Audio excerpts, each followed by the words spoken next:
10 anyos nga batang babae sa Davao City nakaplagang patay. Ang biktima gilugos sa kapuyo sa ilang paryente. Ano ang report ni John D. Esteban?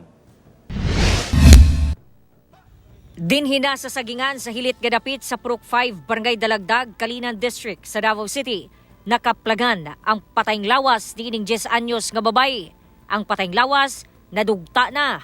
Sumala sa investigasyon sa kapulisan, gibilin sa lola ang biktima sa kapuyo sa ilahang paryente ni adtong April 7, Biyernes Santo. Apan pagbalik ni ini, wala na igkita ang apo. April 9, Easter Sunday, nakita sa lola ang apo nga wala na kinabuhi sa kasagingan sa nasangpit nga lugar. Ang sospek mao ang gibinlan sa bata nga kapuyo sa ilahang paryente nga si alias Junjun, 20 anyos, kinsa misurrender sa kapulisan adlawng Martes, April 11. Ug miangkon nga iyahang gilugos ang bata ug napatay. Sumala sa saysay sa sospek, human iyahang gilugos ang bata, iya na kining gipalakaw. Apan wala kuno mihawa, rason nga iyaha kining gituklod ug nalamba sa punuan sa marang. Ang cause of death kay ang fractured man diri sa may dughan. So, moto, natumba daw na kuyapan, ni lakaw ra pud siya. Karon kay tan-aw niya wala man jud ni sulod ni kuan ni sunod. Gibalikan niya didto, wala na jud galihok. Karon kay klaro man daw didto nga lugar na makita daw dayon, motong giguyod na pud niya padulong sa sagingan. Didto na niya gibilin. Wala pa'y pahayag ang pamilya sa biktima. Ang sospek balhog na karon sa prisuhan ug magatubang og kasong rape with homicide.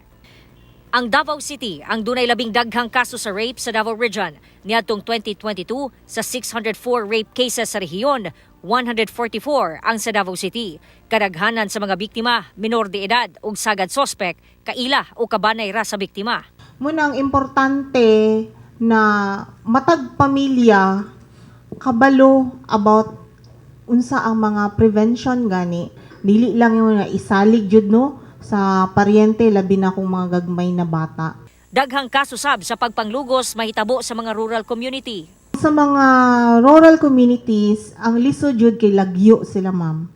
No, lagyo jud siya. So ang ginabuhat nato, syempre naman tay mga patrolling, pero limited lang pod ang mga areas na maabot nato. Muna mo top jud ta sa mga barangay.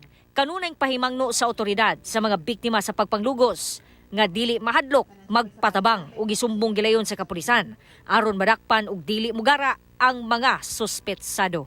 Kauban si Jojo Solarte sa kamera. Ako si John D.